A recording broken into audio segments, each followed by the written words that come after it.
jusqu'au milieu des années 80, le CE, qui s'appelle aujourd'hui le CSE, Mhm. avait pour mission d'organiser ce qu'on appelait les œuvres sociales, qu'on appelle les activités sociales et culturelles. C'était la fête de Ouais. fin d'année, la kermesse, le loto, etc., etc. Et cetera. Et ça fonctionnait très bien. Et ça avait l'avantage de fédérer le collectif, de créer des liens, etc. Pour différentes raisons, donc montée de l'individualisme, l'éclatement de Mhm. lieu de travail, pour plein de raisons. Règle managériale, on y reviendra. Règles managériales, etc. Les horaires individualisés, les modalités de consommation pour plein de raisons. Et puis aussi parce que les salariés qui sont dédiés n'ont plus le temps nécessaire. Les équipes ne font plus ça aujourd'hui. Elles font ce que moi j'appelle hein, vulgairement de la redistribution, c'est-à-dire qu'avec le budget imparti, elles donnent des bons d'achat, elles remboursent des places ciné. Donc ce lien qui permettait enfin, ces activités qui permettaient de créer du lien n'existent plus. Mhm. Et je fais un lien très fort avec la montée des violences parce que Oui. ces activités permettaient de créer du lien et donc le terreau pour le harcèlement, pour le harcèlement n'était pas là. Et Et moi, oui, c'est ouais, d'autant plus énorme que quand je parlais des règles managériales, moi je suis intervenue dans beaucoup d'organisations où par exemple le collectif est aussi parfois involontairement détruit par des règles managériales. Par exemple, si vous posez des objectifs de performance individuelle, vous détruisez un collectif. Si vous isolez des services par rapport aux uns aux autres, vous détruisez des collectifs. Si vous supprimez les œuvres de vie sociale, vous supprimez des collectifs. Et parfois dans certaines organisations, on a tout en même temps. C'est-à-dire qu'il n'y a plus même dans la recherche, nous, on a eu ça. Pendant un moment, on ne pouvait plus publier des papiers de recherche avec nos collègues, sinon on était pénalisé. Donc, vous imaginez, ça veut dire que si vous travaillez avec des collègues, vous êtes pénalisé. Donc, ça engendre de la compétition, de la méfiance et de manière presque mécanique de la violence. ouais. Voilà. Et effectivement, ça s'est installé, ça s'est installé. Et aujourd'hui, on en est effectivement, ce qu'on constate aujourd'hui, c'est que tout est mis en place, quel que soit le secteur marchand. Alors, secteur marchand, il y a des objectifs qui sont inatteignables. Et donc, effectivement, si vous prenez une heure de délégation, c'est toute la problématique. Et ben, c'est compliqué. Donc, on ne prend pas les heures de délégation, on le fait en plus avec toutes les problématiques. Donc, on n'a plus ce temps-là qui est dédié. Et dans le secteur, moi j'appelle médico-social, hein, dans le secteur associatif, on a la culpabilisation de la prise en charge de l'usager. Et l'usager il est tout seul, non je vais pas te remplacer, c'est ta collègue qui va faire le travail tout seul. Donc effectivement, ça ne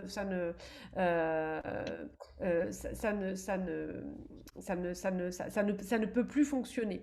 Donc ce qu'on a en fait, très vite, il y a des têtes de Turcs qui sont identifiées. Alors avec toujours à la base, hein, c'est ça qui est pervers, une part qui n'est, je vais dire pas totalement fausse, mais qu'on va voilà, et cette personne qu'on va vouloir à tout prix isoler, le transformer en vilain petit canard. La stratégie, elle est effectivement toujours la même. C'est ce qu'on recherche et ça fonctionne. En tout cas, aujourd'hui, malheureusement, ça fonctionne. C'est l'isolement. Bien sûr. C'est la division et l'isolement. Oui, bien Voilà. sûr. Hein. Et ça, c'est quelque chose voilà, que moi, en tout cas, ne serait-ce que cette semaine, voilà, deux cas dans des équipes. Alors, des représentants, alors une équipe où c'est des représentants, du personnel, où on est en train de justement, c'est un phénomène d'actualité, dans un laboratoire pharmaceutique avec lequel je travaille, on est en train de laminer, mais le mot n'est pas assez fort hein, pour le secrétaire du comité d'entreprise. Où voilà, on est en train, voilà, en parlant sur lui, en appelant les collègues, en effectivement, il faut qu'il démissionne, etc., etc. Mhm. Voilà. Voilà. Et que moi je constate aujourd'hui, quel que soit le vernis qu'on va mettre autour de cette forme de harcèlement, qui va passer par un dénigrement, perte de compétences, etc., ce que je constate aujourd'hui, malgré la bonne volonté qu'on peut rencontrer, c'est que les victimes sont seules. Les victimes se retrouvent seules. Mhm. Oui, mais c'est À ça. l'intérieur de l'entreprise, Bien sûr. il n'y a rien ni personne pour apporter une aide juridique, psychologique, d'orientation. Voilà, les victimes se retrouvent voilà, seules. Celles qui sont les plus, j'ai envie de dire, structurées à l'extérieur, et ben, elles vont prendre un rendez-vous avec un psychiatre du travail, avec, etc. Et les autres n'ont que leurs yeux pour pleurer. Oui. Et voilà, et l'expression, elle n'est pas du tout exagérée parce qu'elles n'ont pas les moyens de payer une consultation à 110 euros ou je ne sais pas combien d'un psychiatre, etc. Donc voilà, la médecine du travail est très démunie, aujourd'hui démunie, très affaiblie pour intervenir. Et en interne, les représentants du personnel n'ont pas le poids qu'il faudrait pour traiter ces situations. Alors c'est vrai qu'en plus, il y a effectivement, alors il y a sur la solitude de la victime, effectivement, le fait que si elle n'a pas un environnement suffisamment solide à l'extérieur, hein, c'est extrêmement compliqué, parce que ça va de pair avec le phénomène de culpabilisation qu'on a examiné à l'occasion de la première table ronde. Donc on retrouve ici les mêmes mécanismes, et donc on voit bien à quel point il est important de réfléchir, et c'est un peu aussi l'objet de cette table ronde, pour faire des propositions sur ce qu'on peut restaurer. Enfin, quelles sont les pistes de réflexion pour pouvoir restaurer des intervenants. Bonjour Gabriella. Bonjour. Désolée Bonjour. pour le retard. Non, mais écoute, on est heureuse que tu sois là, mais ô combien. Et je salue en même temps Anne-Emmanuelle Rousseau, qui nous a rejoint également, et donc qui nous fait l'honneur de participer à cette table ronde, et qui est donc la directrice juridique et responsable sociétale du groupe BRH. Et donc, il était tout à fait important qu'on ait effectivement à cette table ronde quelqu'un qui est votre expérience, hein, et votre rôle au sein d'une entreprise pour pouvoir apporter votre regard de l'intérieur. Voilà, alors je vais peut-être pour celles qui viennent d'arriver refaire une toute petite présentation pour que tout le monde comprenne bien qui est qui. Donc Danielle Morel et Caroline Gaborit, qui sont les co-organisatrices que vous connaissez, pour certaines d'entre vous. Je les remercie encore parce que ça fait des mois qu'on travaille sur ce projet et qui se tiendra, donc j'espère, le 22 janvier. Si on ne peut pas le faire totalement en présentiel, on est déjà en train évidemment de réfléchir à un système mixte éventuel pour pouvoir garder en présentiel les intervenants ou ceux qui pourront se déplacer et puis envisager une visio pour ne pas avoir à reporter une nouvelle fois cet événement. Et donc, Magali Marais, qui ouvre la table ronde, enfin qui ouvre l'après-midi et qui va nous apporter toute sa compétence et aussi tout son engagement pour une société inclusive. Hein, et on est quand même vraiment dans ce sujet. Hein. Oui. En effet, l'entreprise étant une illustration de l'évolution de notre société. Et puis Laetitia Defos, qui elle est consultante, juriste de formation, et qui accompagne les entreprises et apporte aussi des formations en droit au sein des entreprises sur tout ce qui traite le droit du travail. Mickey Miampaya, qui est avocat à Paris, qui a créé une association de défense des victimes, qui est spécialisée en droit de l'entreprise et qui est également très engagé pour une transformation des entreprises et qui notamment est très en pointe sur les questions de raison d'être et la loi Pacte et tout ce qu'elle génère comme mouvement, et on n'est quand même pas très loin dans l'esprit.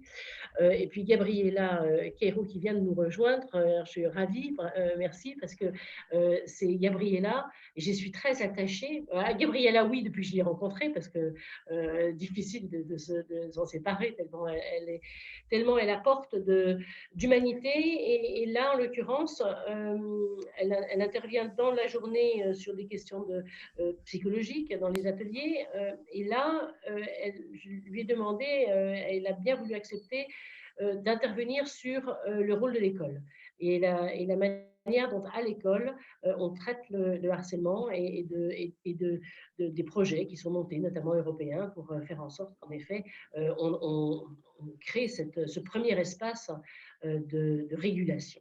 Bah, Alors, vous êtes sur la violence dans l'entreprise, mais il y a aussi le mal-être peut-être des salariés qui sont peut-être eux-mêmes victimes de violences, puisque c'est vraiment aussi un sujet qui est vraiment en pointe actuellement. C'est déceler au sein de l'entreprise le mal-être des salariés qui eux-mêmes, dans leur milieu intrafamilial, subissent en fait également des violences pour savoir justement parler, savoir comment faire, comment aborder le sujet et qu'est-ce qu'on peut faire au sein de l'entreprise pour les aider. Parce que ça engendre aussi après des répercussions en fait sur leur travail, sur leur absentéisme, sur beaucoup de choses. De faire parler, en fait, donner des clés, des atouts et des conseils en fait aux personnels hospitaliers qui eux-mêmes sont souvent victimes de violences.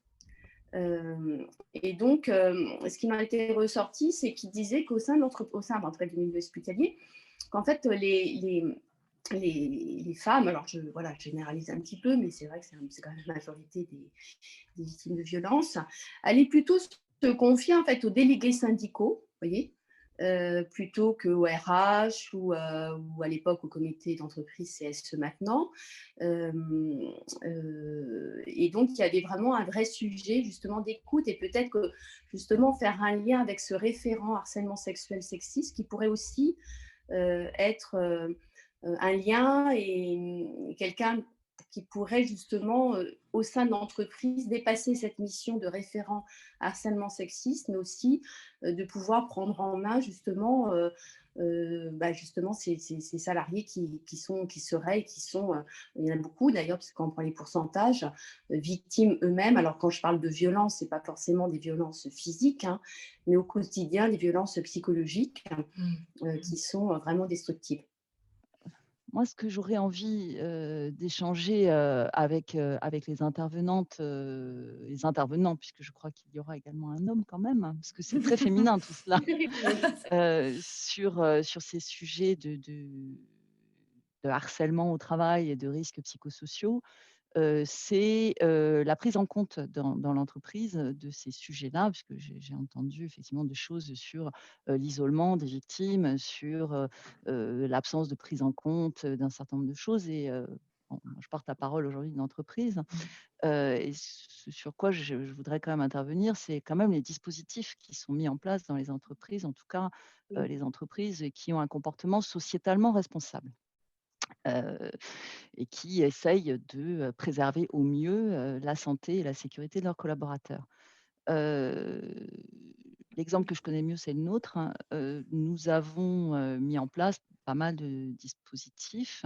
Alors moi, je fais le parallèle entre harcèlement et risques psychosociaux, parce que nous, on va plutôt parler en entreprise de la prévention des risques psychosociaux qui vont nous permettre d'éviter d'arriver au harcèlement, puisque c'est quand même en tant qu'employeur, c'est quand même notre objectif, hein, c'est quand même d'éviter qu'il y ait du harcèlement qui se mette en place, et c'est d'éviter effectivement qu'on rentre un petit peu dans ces spirales, hein, dont il est ensuite extrêmement difficile de sortir, et de faire sortir de façon efficace pour tout le monde. Parce que souvent, ce qui se passe au final, c'est qu'il y a effectivement une victime de harcèlement qui est quand même bien cassée quand on la récupère à la fin, et ça, je partage tout à fait ce qui est dit là-dessus. Et on a également des harceleurs, hein, des auteurs de harcèlement, dont finalement la seule solution finit par nous amener à l'obligation de s'en débarrasser, ce qui de toute façon, là non plus, n'est jamais un succès, une réussite quand on doit se séparer de collaborateurs, quelles qu'en soient les raisons.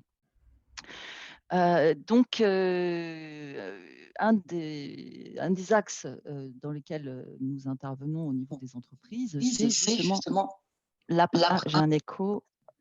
Ah, ça va mieux. C'est la prévention des risques psychosociaux, et il y a un certain nombre d'outils pour cela, comme par exemple les diagnostics de prévention de ces risques psychosociaux, et un certain nombre d'enquêtes qui peuvent être conduites, qui sont d'ailleurs en général conduites avec les représentants du personnel, d'enquêtes, d'études, de diagnostics. Donc il y a plusieurs niveaux. Donc je ne vais pas préparer complètement la table ronde aujourd'hui, mais bien entendu, pour la table ronde du mois de janvier, j'aurai des éléments plus construits à vous présenter, mais l'orientation, c'est celle-là. Donc, comment on utilise ces outils au niveau de l'entreprise pour travailler avec les représentants du personnel sur la meilleure prévention de ces risques-là.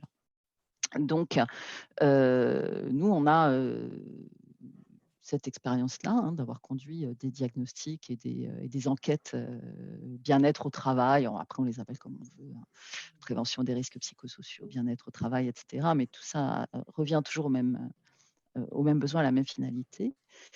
Et derrière, nous avons établi, nous monitorons un plan d'action prévention des risques psychosociaux, extrêmement suivi par les représentants du personnel, mais aussi par les dirigeants des sociétés du groupe, et décliné également ensuite auprès des managers, parce que ça aussi c'est important.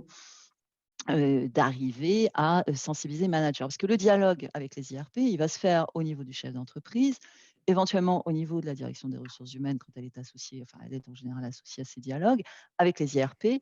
Mais derrière, il ne faut pas oublier la strate de redescente en fait de cette information par le biais managérial et par le biais des équipes.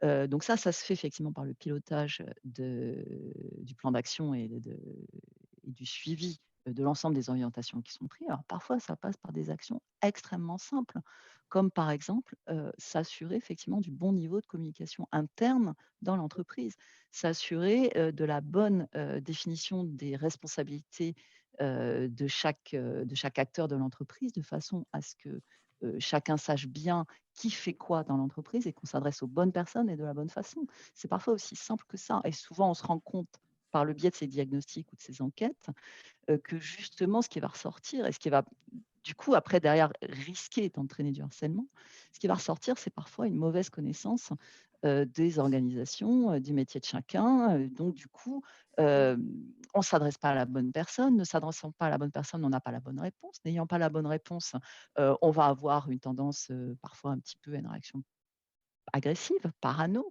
Et c'est comme ça que vont se mettre finalement en place ces harcèlements, je dirais, du quotidien entre collègues de travail ou parfois même entre hiérarchiques et collaborateurs. Le deuxième axe sur lequel je pense qu'il est important d'intervenir, c'est la formation, pour le coup, des collaborateurs et des managers à tout niveau. C'est-à-dire, c'est la prévention sur la prévention des risques psychosociaux des managers. Qu'est-ce que c'est? Qu'est-ce qui constitue un RPS? Comment on rentre dans le RPS et comment, en fait, on va basculer du RPS au harcèlement sans parfois même que l'auteur en ait complètement conscience. Alors après, je ne rentrerai pas sur des outils que les spécialistes des sujets connaissent mieux que moi, mais sur lesquels il est très, très important de sensibiliser donc les managers. Mais des outils, par exemple, tels que la reconnaissance d'un triangle de Karpman, c'est-à-dire à quel moment est-ce qu'on rentre dans un triangle de Karpman avec le fameux victime, bourreau, sauveur, et comment ces phénomènes-là se mettent en place. C'est super important d'arriver à former nos managers à ce qu'ils reconnaissent quand eux-mêmes rentrent dans ce genre de mécanique-là pour pouvoir en sortir. Parce que quand on n'identifie pas la mécanique dans laquelle on rentre, il n'est pas forcément évident d'en sortir.